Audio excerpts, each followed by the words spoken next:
娄师白，原名邵怀，字彦生，祖籍湖南浏阳。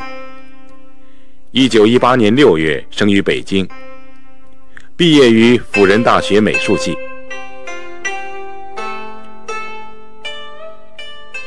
他14岁时即跟随齐白石大师学画。由于他少年老成，学习聪慧，深得白石大师的赏识爱重。至16岁时，正式收为入室弟子。从白石大师给他画的残荷上题跋，邵怀初学画此，能自创局格，将来有成来看，大师对他寄予了很大希望，并特为他改名为邵怀，号师白。娄师白先生的艺术道路大致分为2个阶段，一是跟从白石大师学艺至大师去世的25年中，是对齐派笔墨技法猛学苦钻的阶段；二是白石大师去世后，娄先生在齐派基础上变革，努力向自己独特的艺术风格转变的创新阶段。正如娄先生自己所说，自白石大师逝世后，我牢记老师的学我者生，似我者死的教导和胆敢独创的道理，因此不断地从生活中去吸取艺术营养和创作源泉。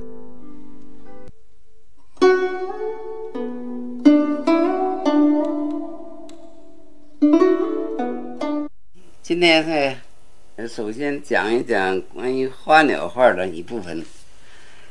在花鸟画这一部分呢，准备讲2个问题，一个是齐白石先生画的虾怎么画的，一部分是我个人画的小鸭是怎么画的，把这2种体会呢跟大家说一说。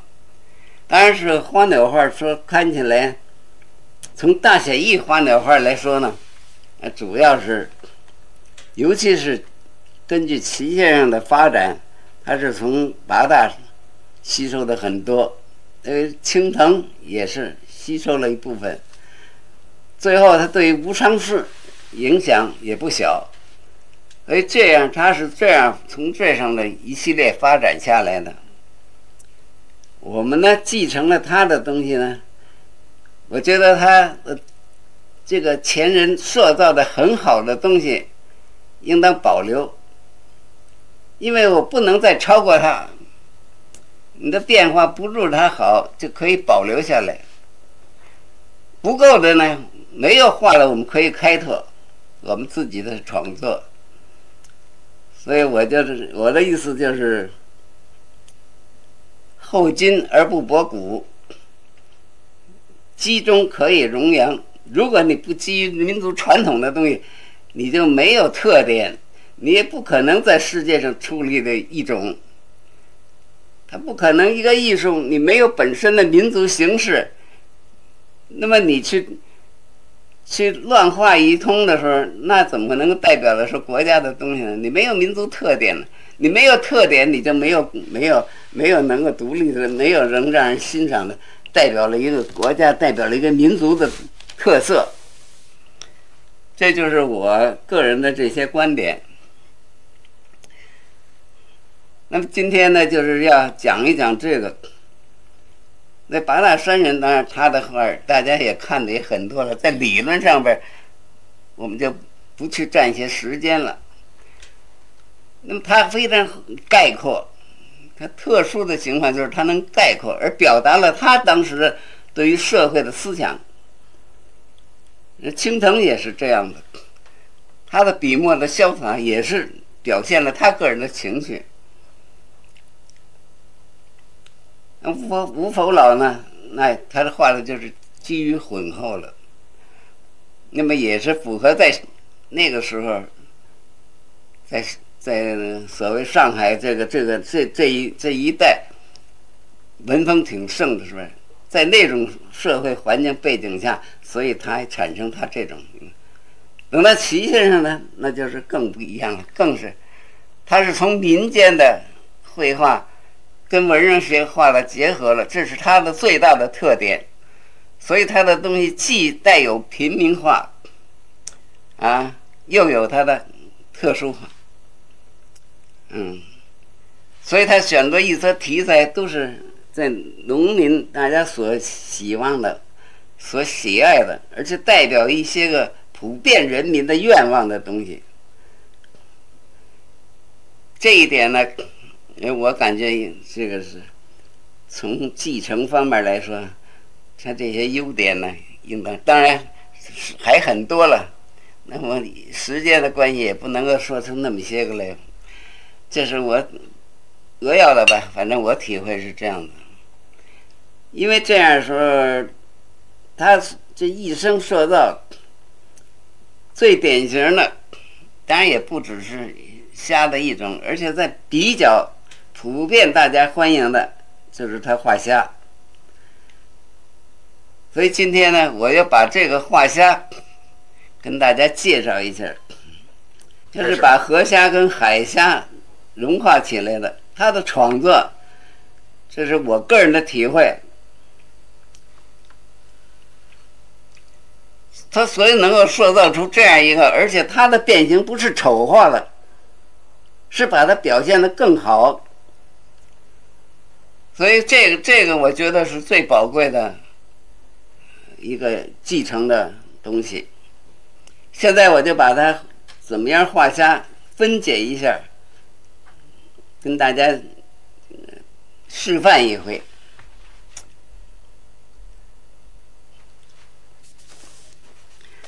那么画虾呢，主要是我们画写意画的时候，都是要用羊毫笔用的多。为什么要用羊毫笔呢？就是这羊毫笔它含水量大，所谓墨分五色呀，那就是有深有浅，在这一笔里边要表现出来。这就是在画水墨画里边，我认为这是个最好的基本功。这个羊毫笔呢，当然你要洗干净，然后再蘸墨。一般来说呢，是用研墨最好。你用墨汁呢，就不容易控制。那么问题在什么地方？就是墨汁它比较细，你研了墨之后，它就比较粗一些，粗一些比较好控制，所以能够多分出几个色阶来。那么现在我就是开始画这个先做个分解吧，先画什么后画什么。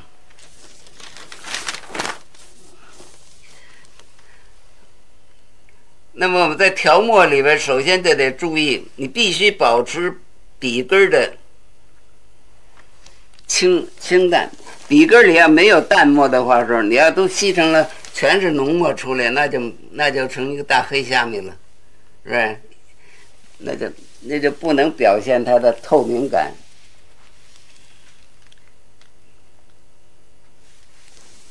所以这个墨呢，必须得保持在笔里边必须表示这个，你得掌握了。这头一笔是什么呢？画虾枪。你虾米头了不是有个尖脑袋吗？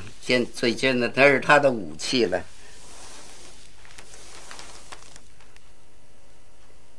第二笔是比较重要的，那就是什么呢？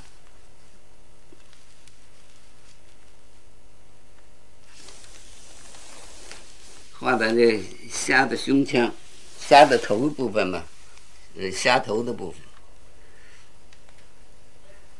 你看我这个调墨的时候，我很注意它。那么第三笔呢，它是不单是这样头一笔下来，第三笔它还要保持这样来构成这个虾的胸腔这一部分。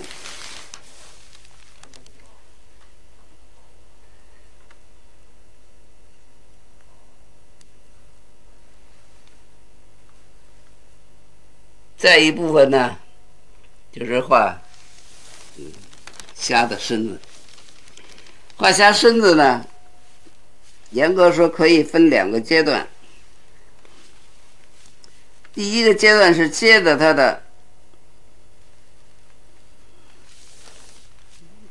的胸腔2笔，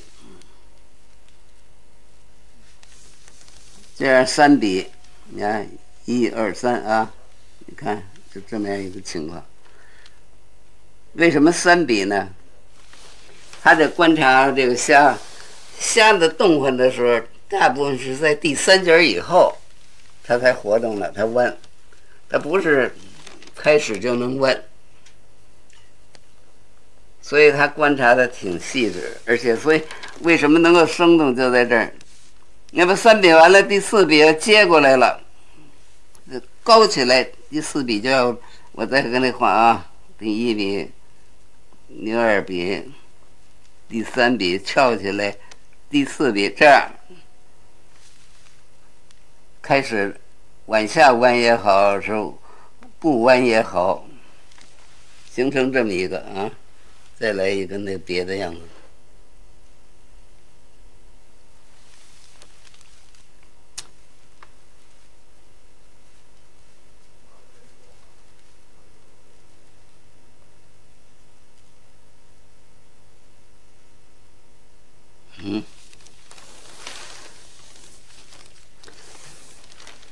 它是你看到这儿，这样形成这么一个，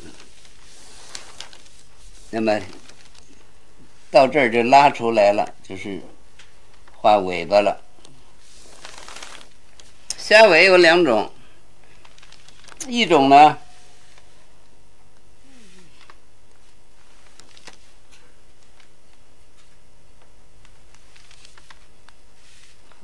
深一点啊，让大伙看着。一种是这样的，一种呢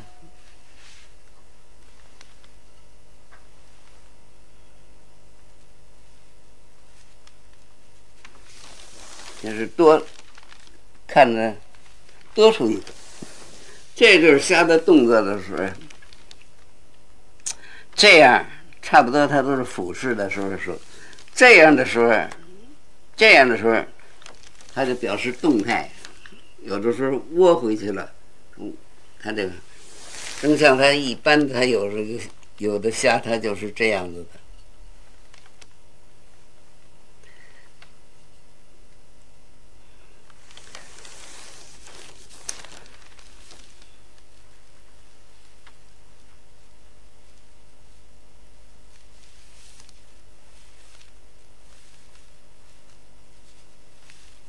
这样就形成这个弯过去的。那么这样都完了，怎么着呢？还得画头了，这头了没画完呢，画这个，再来这么一个基本快成的吧，这不形成这样了吗？那么头了，再画这2笔，那就变成这个虾的平衡片儿。那么这样呢，再过来下来，这个完了之后呢，就得画眼睛，画胸腔的这个。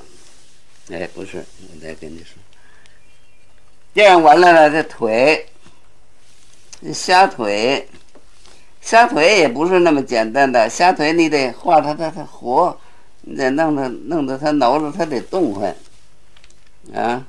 它是这样的，很轻松的过去画过去。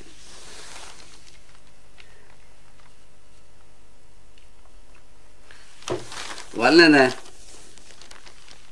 在这地方还得完成虾的那个小腿、小钳子，这个对虾它都有这个，它都是小的这小钳子。它没有这个长背，只有河虾它有那个长背。那么画长背，只有河虾它有这路。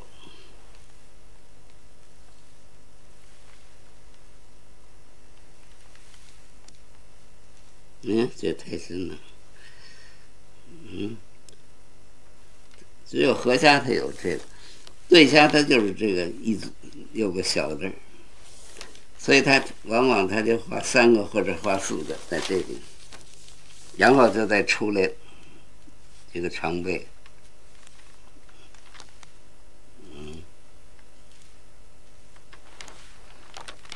2个长背。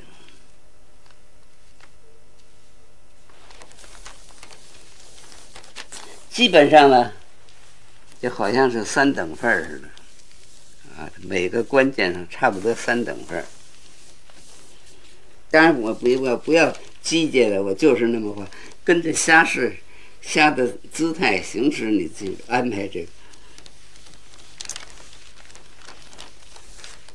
比如侧面的呢，那你就无须乎非得这条腿跟这条腿相等了，你可以短一点嘛，是不是？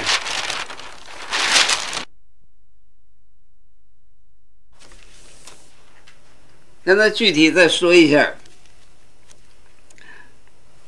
那么前面的虾，这虾的这个小脚，这抓着东西吃的这个一般它是6个，所以它画成3个、4个，这都问题不大。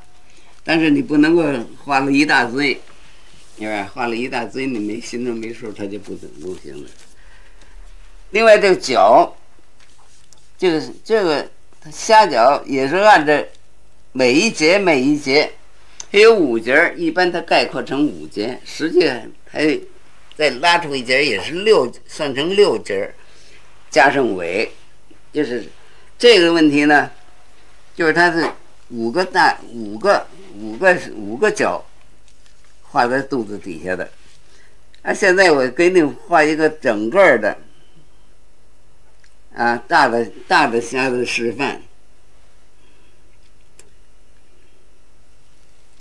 深一点颜色让大家好看一点。然后第2笔，随着第3笔，再来就是第4笔，把它完成了。这样，这个就是。1个、2个、3个、4个、5个，拉出来6个，这就是1个、2个，你看着这节儿3个、4个、5个，到这儿就完了。底下这些小节呢，1个、2个、3个也可以。4个也可以，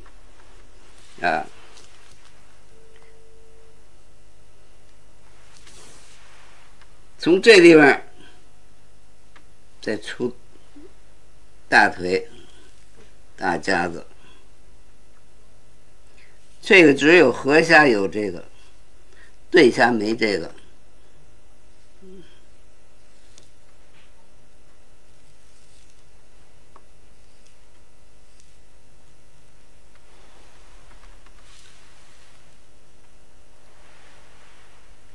再有就是须的问题了，这个虾须只有6根儿。那么一般呢，那学生一般画的时候，他就换成小笔了。当然，齐先生后来晚年呢，也换个长锋笔。我要求的，我体会一般就是就是使大笔画。你就画细致就行了嘛，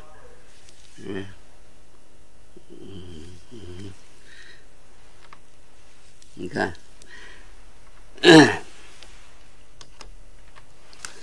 那么我们还得给虾加上它的胸腔的这个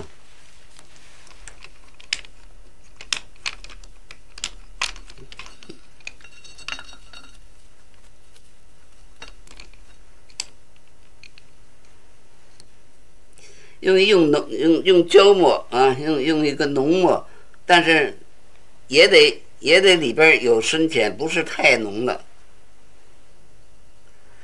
那么在这个地方画的虾的胃、蟹黄，这样头了点一下，然后轻轻拉上来，然后再画这两个眼睛。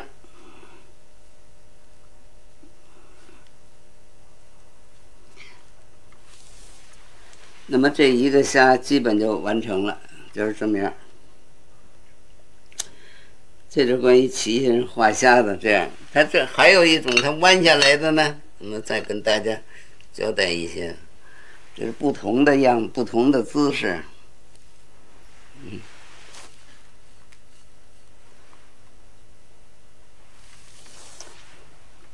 我们可以概括它有3种不同姿势。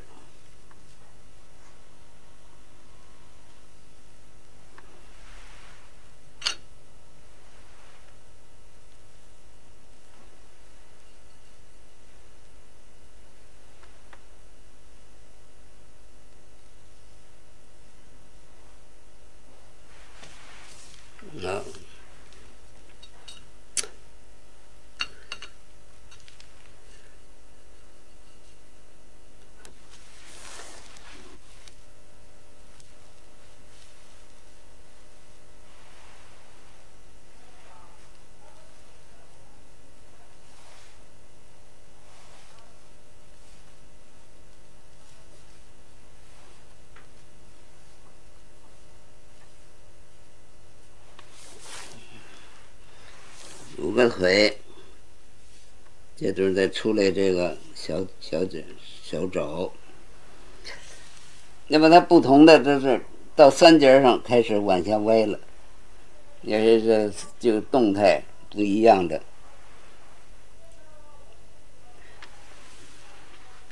还有一种呢，它画侧面的，这个画的比较少。也不好画，所以它也那么表现虾的侧面的虾。那么这腿呢，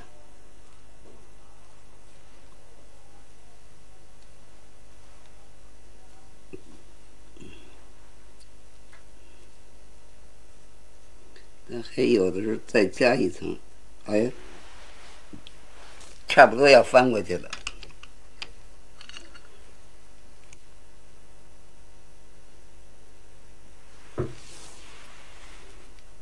你们那边这比较小了，这边的。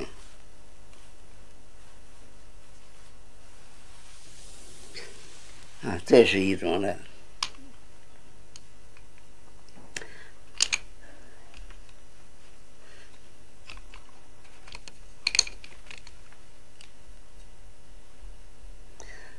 那基本呢就是这么3种。另外一点，我主要说明呢，大家画的时候，有好多人他画他成了一半一半的，跟算盘子儿似的，这样是不是这是没有体会到这个虾的什么？而实际上他画出来这个，它不是一半一半的，它是一笔一笔的，它不是像算盘子儿似的这么样结合出。它下来是扁的，1个、2个、3个，这样出来的。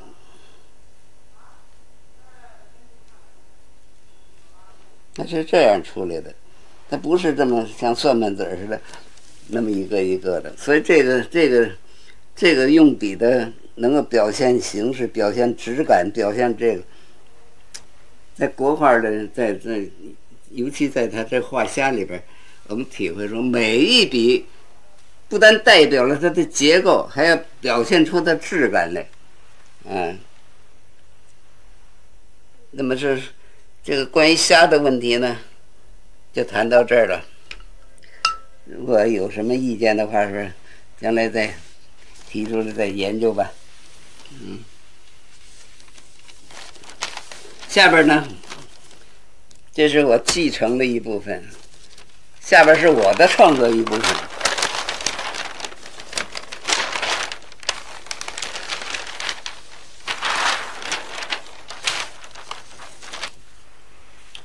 关于画鸭这个问题，我先介绍一下。一般的我们是用朱标，要强调色彩的时候加一点朱砂，朱砂跟朱标合起来，我是这样子用它，因为显得它更鲜艳一些个。那么呢，先用的这个也是羊毫笔，小一点的啊，这是比那个大白云要大，比一般的就是那个1寸多的那个笔头吧，把它先蘸朱标，或者是朱砂合起来也行。这现在就用朱标吧。我是先画嘴，这鸭子嘴为什么呢？就是说鸭子嘴，它可以代表一个这个整个鸭子的活动。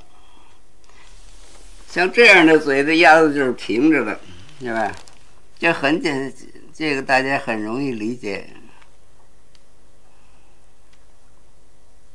你要这样呢，它就比较低了。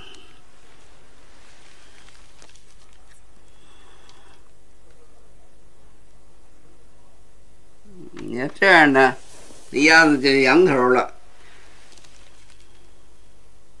所以这个先画嘴的时候，就是产生这样。另外就是说，也跟画虾一样，用的羊毫笔。我刚才说过了，羊毫笔因为它是含水量大，所以你可以出了音韵的效果啊。那么这个嘴的来说呢，就是先画这几种样子，那就不一定全都那什么了。再有你养壳的呢，我这对于那就变成羊头的了。羊头的把下巴颏来代表这个羊头的。这关于这个鸭子的嘴的这一部分，因为嘴很重要，那它代表它的整个的形态。像我们如果画一个在这构图上，如果要画一个什么鸭子，当然事先你就先考虑好是几个羊头的，还是都是低头的，还是都在在喝水啊，是吃食啊，还是这个下雨啊，轮的都扬着脑袋接受着雨水啊，这些动态，这就随着你自己的这个安排。那么再谈到画这个脑袋了，是不是？嘴画完了就跟着就画脑袋。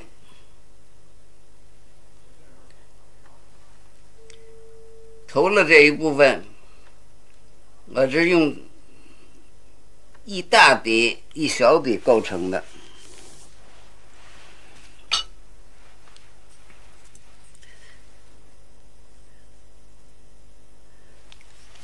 因为光那么说脑袋不好说了，还是让它结合着嘴来说吧，对吧？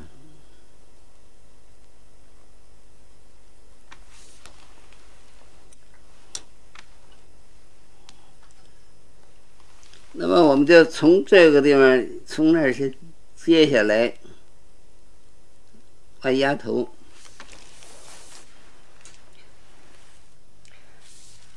然后呢，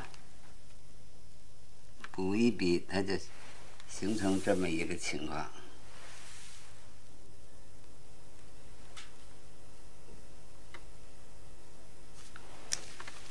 再一部分呢，就接着这个画脖子，你让它弯着，就弯着；你要让它直了，你就画成直的。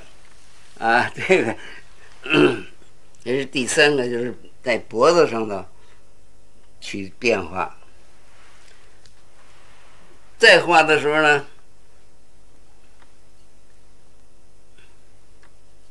就是画翅膀了。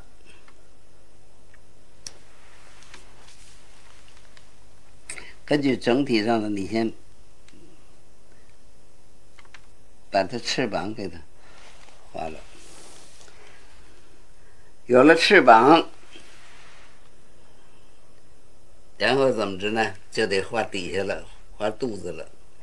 这时候肚子必须要调整一下，你就不能够还是这种底了，你就必须淡于它的，是不是？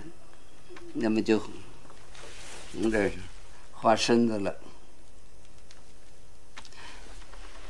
这一笔是身子、胸部，这一笔就是腿、大腿。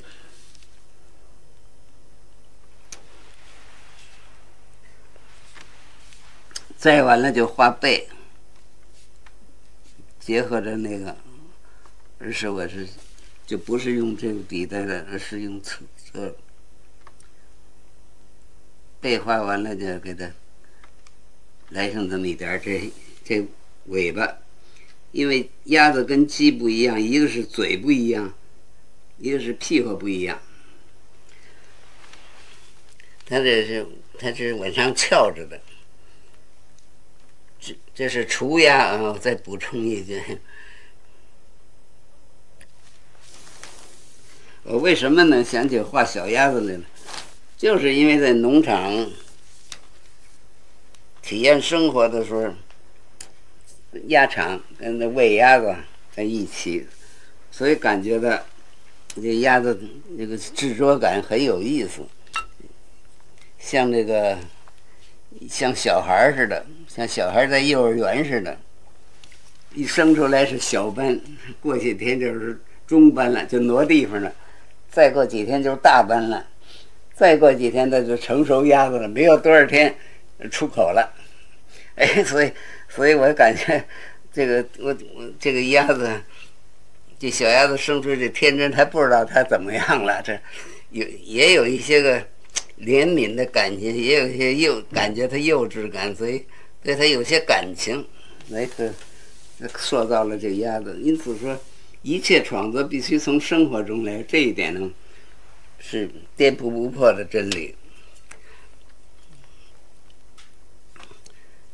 那么这样就是说，这个鸭子的全貌完了呢，鸭子的脚，鸭子脚呢，因为它不同于别的，所以。夸大它一些，让它这儿给它稍微表示一个尖儿，那么这样的时候，它就跟别的鸟脚就不一样了，是吧？所以这个就是它的特点。那么这个分图都弄完了，那么我就画一个整的构图的鸭子啊。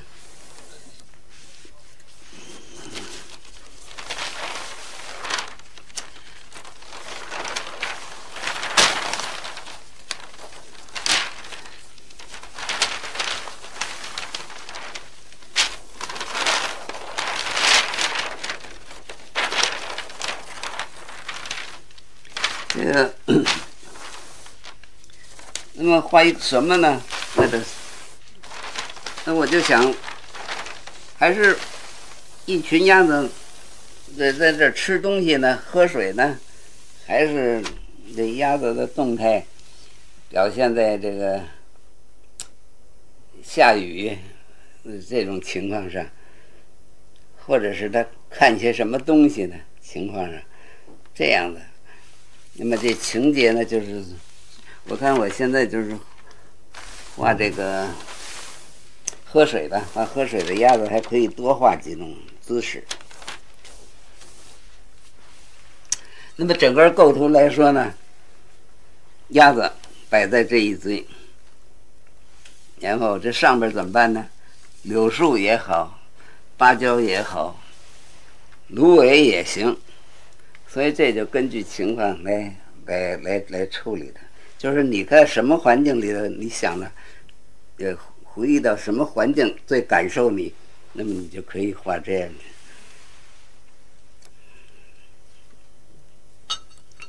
那么要画正面的鸭子当然是这样，要背面鸭子呢也照样也是这样的，也是这种办法，对吧？不过它就是姿态变了，就是程序还是一样的。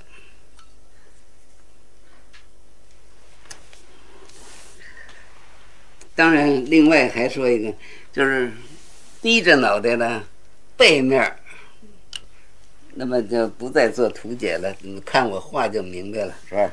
我们先来一个这个。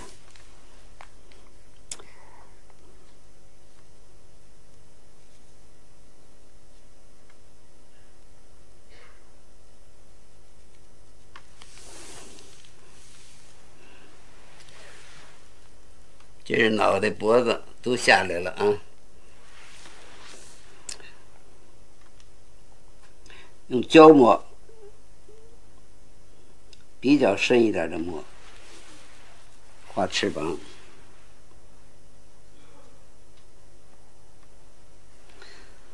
画完翅膀，就得要洗一下笔，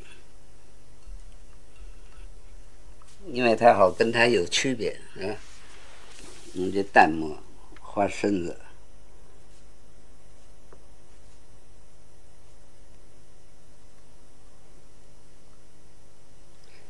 这就是画鸭子的屁股的正面，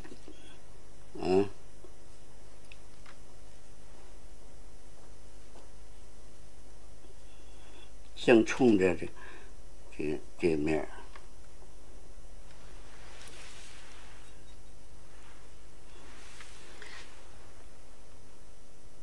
再来一点，这就突出了它的侧面了。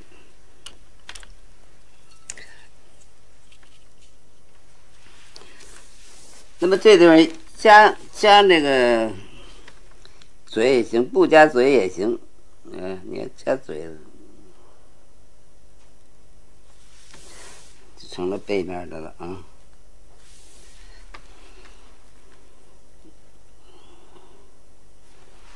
脚呢？脚的处理是比较难的，因为鸭子脚它都往里勾着，所以这就不画那么多了，有个意思就能知道是这样就行了。那么两个脚画齐了不好看。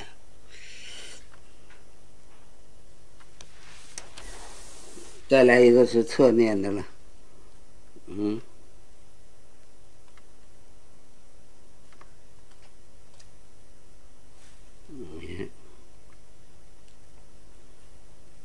嘴也是两笔构成了，还有一个上头的，画一个下边的。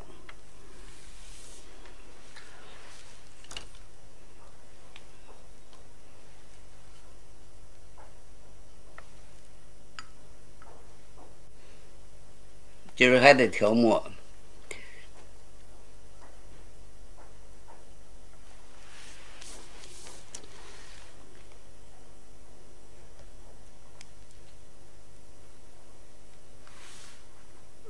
一笔，第二笔，跟第三笔让它弯着吧。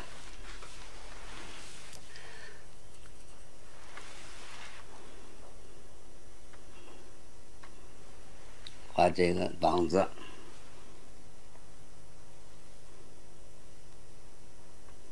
这膀子一个大的一个小，因为那面看不了那么些个，你两个都一样大就不行，它不像这个可以，对吧？这个它都一边的，因为它是正面的，可以的。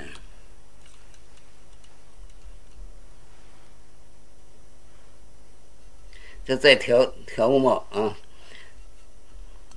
这个问题你就得知道你这笔里头含墨量有多少。当然，一般也可以再试一试。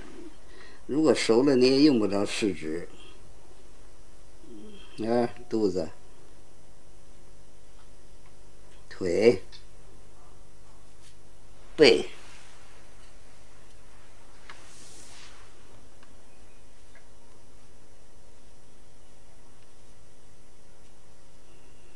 尾不够的时候再给它勾上一点，这屁股就出来了。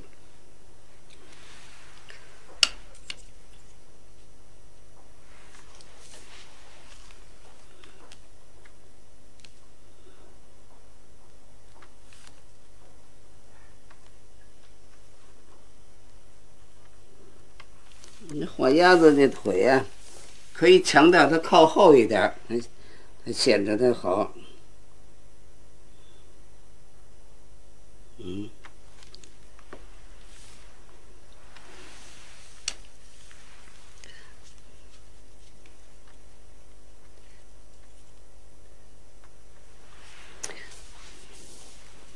再有一个画的正面的吧。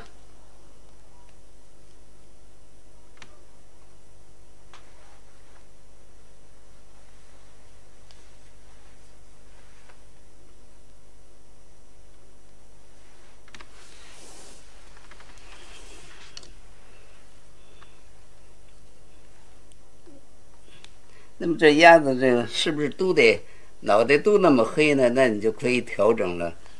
全都一色黑也不行，是吧？它姿态不一样就可以。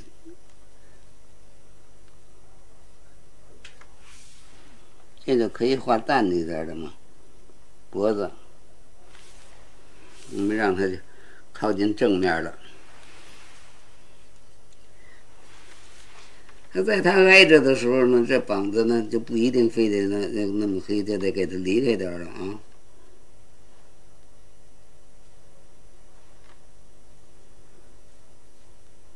这地方为什么不行啊？这个你得瞧瞧它这合适不合适啊？那这个它不这个画画它得灵活，不是教条的。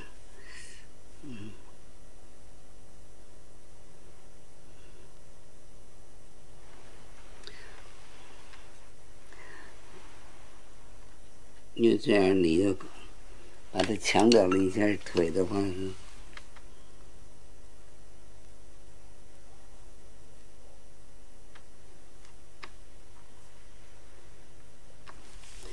它这方向就不一样了，淡了点儿，淡了点儿。这就利用深浅把它间隔开了。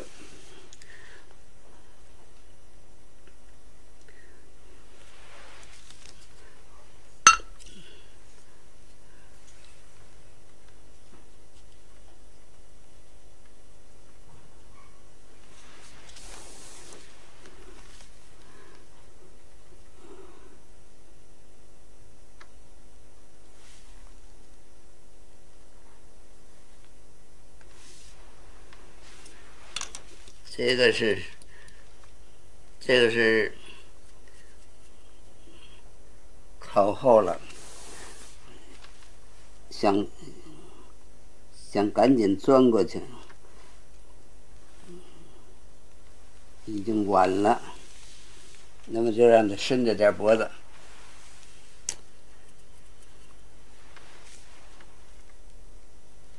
翅膀呢，就给它强调夸张一下，让它有点飞起来的意思啊。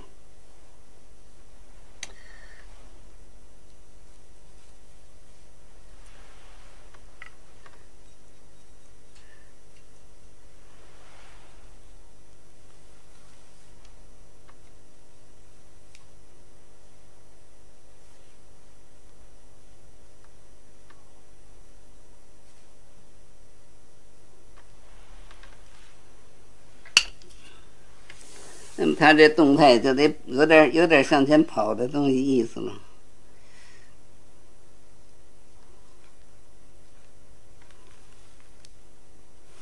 搁在前头，搁在后头，研究研究，往前头点吧。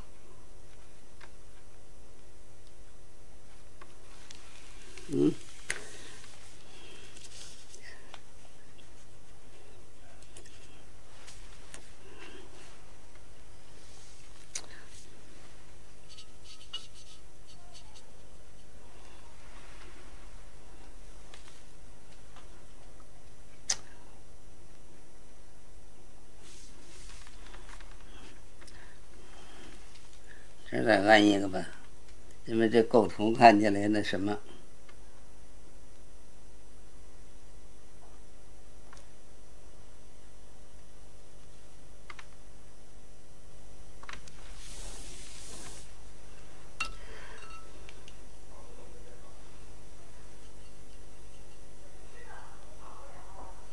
你让它远着点呢。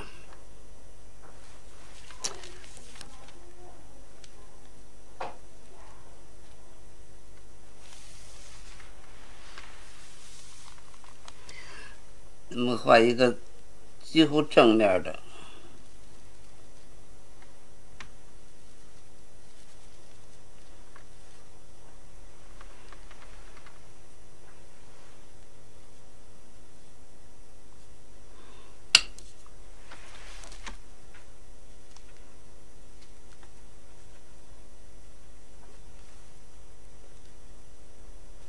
有时候我把它给勾起来一个，挨起来的。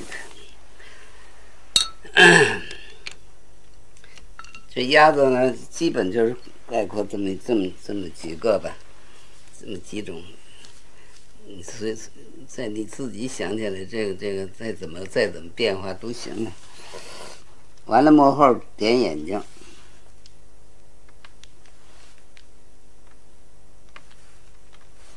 那个看不见了啊！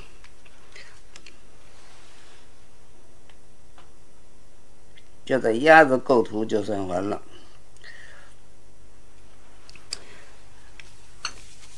画起来的比较，让它间隔别太相等了，太相等了它就反了。为什么是给它加一个在这儿呢？就是让它集中一点，在这构图上得注意这个问题。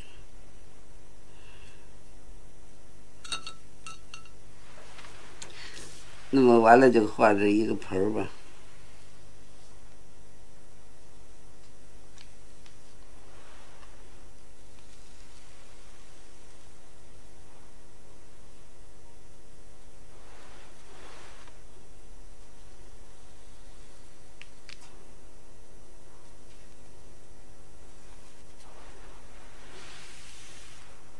是不是？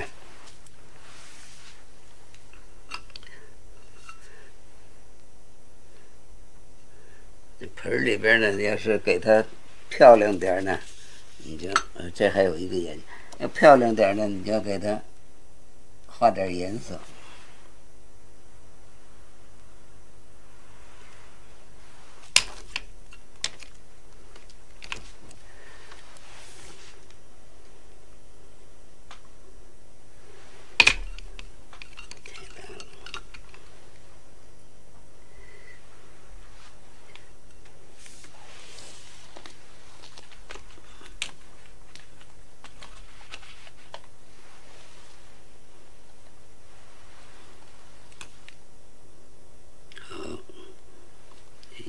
没开，那么就加一点颜色，是吧？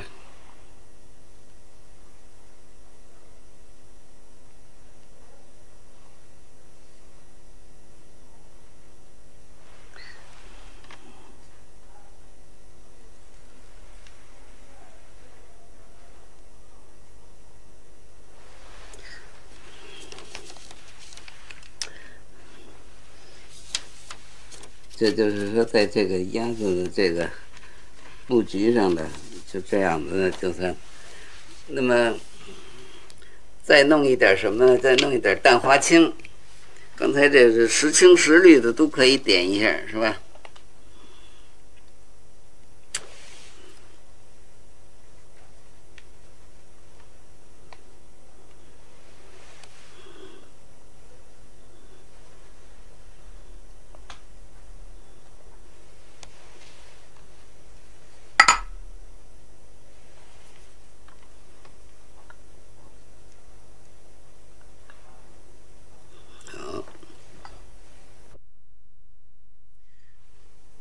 我们用淡花青啊，再给它染上，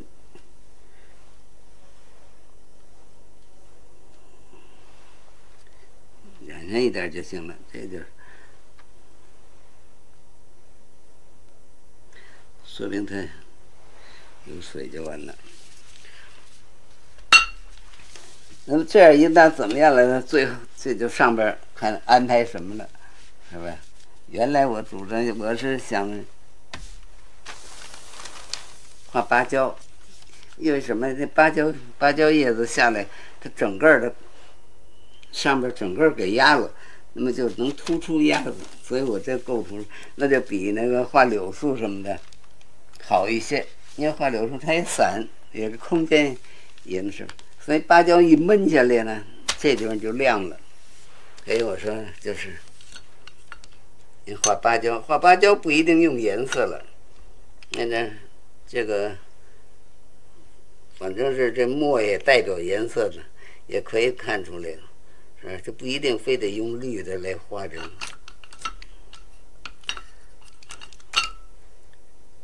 这就说明用墨，我看，因为我愿意。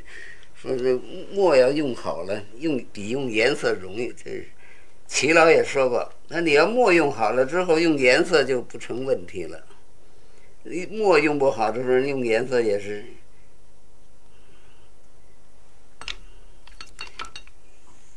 也用不好颜色，它是。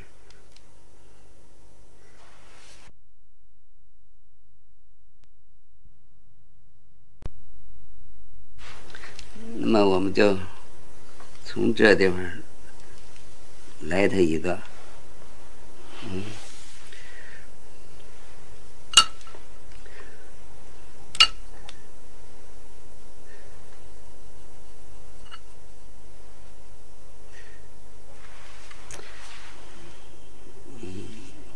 下来，这里边必须有浓有淡，要不然它就一块死墨了。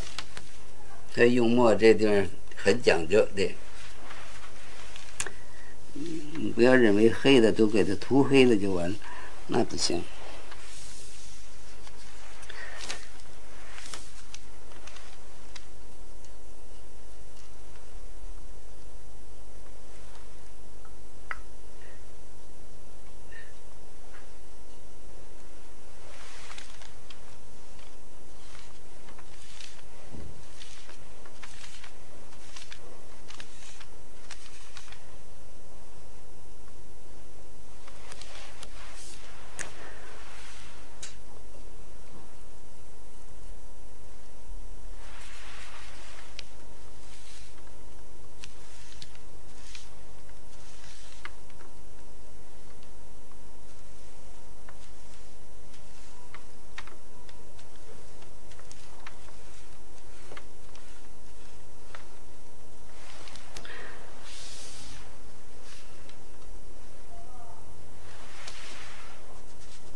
完了够劲。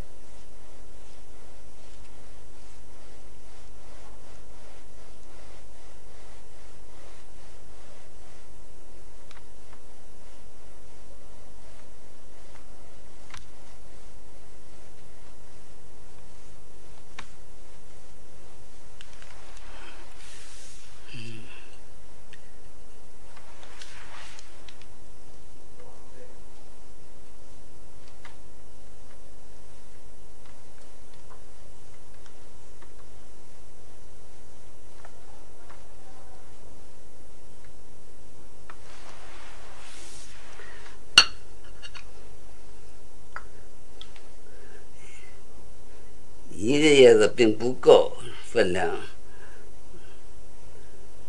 我们就再来它一个叶子，再来它一个叶子，就得比它还得淡，那要不然它就没有层次了。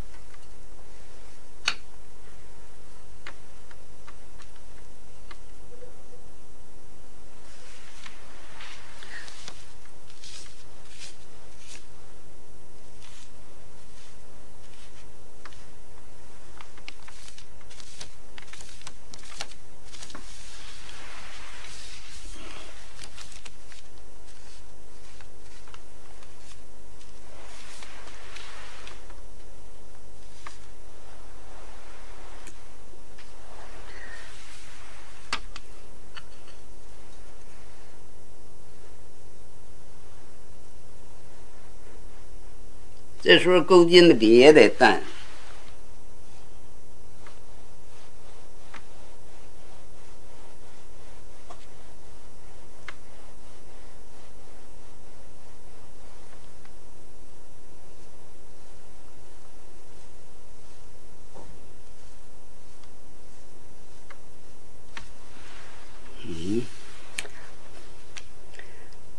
那么这样就把上边黑的一压，下边就比较亮了。它构图是这样子。那么怎么样子呢？它不形成上下两截了吗？所以这时候就题款用款式，用我们的字把它连串起来。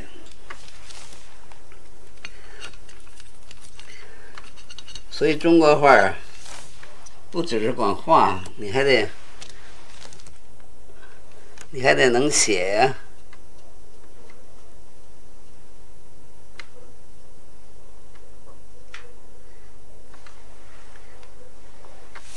那么如果我们觉得它不够的话，那么你还可以把芭蕉的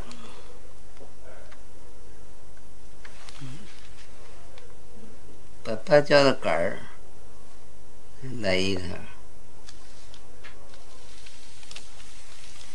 来这么一笔淡的，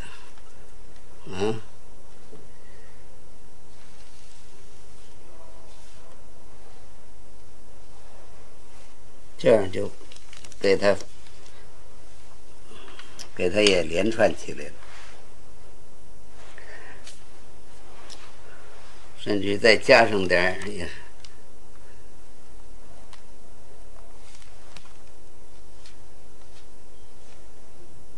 这样两笔小叶子，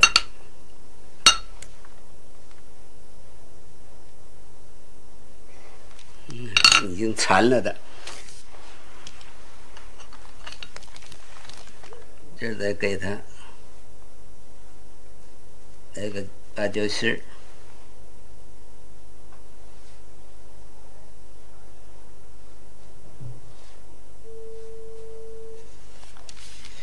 找不它啊？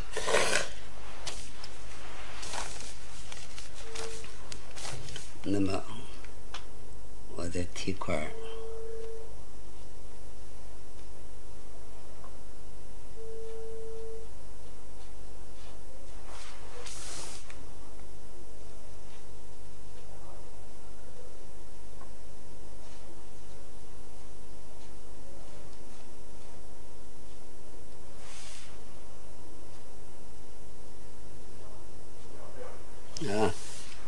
这是一幅整个的构图就算完了。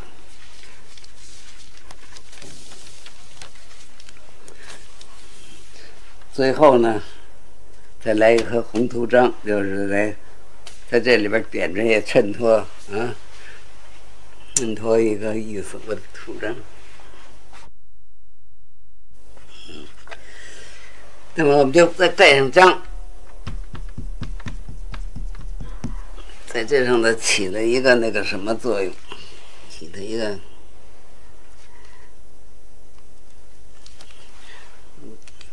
如果要是，哎呀，这意思，如果要是这个时间允许，那么，如果我们自己还有些闲章的话，那么我们再加上一行图章，就是在色彩上边还起了一些作用。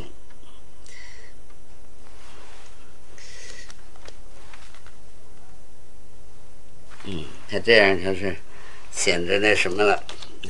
如果有那什么，这地方也可以加一个闲章，不过今天没有带闲章的，只好就这样。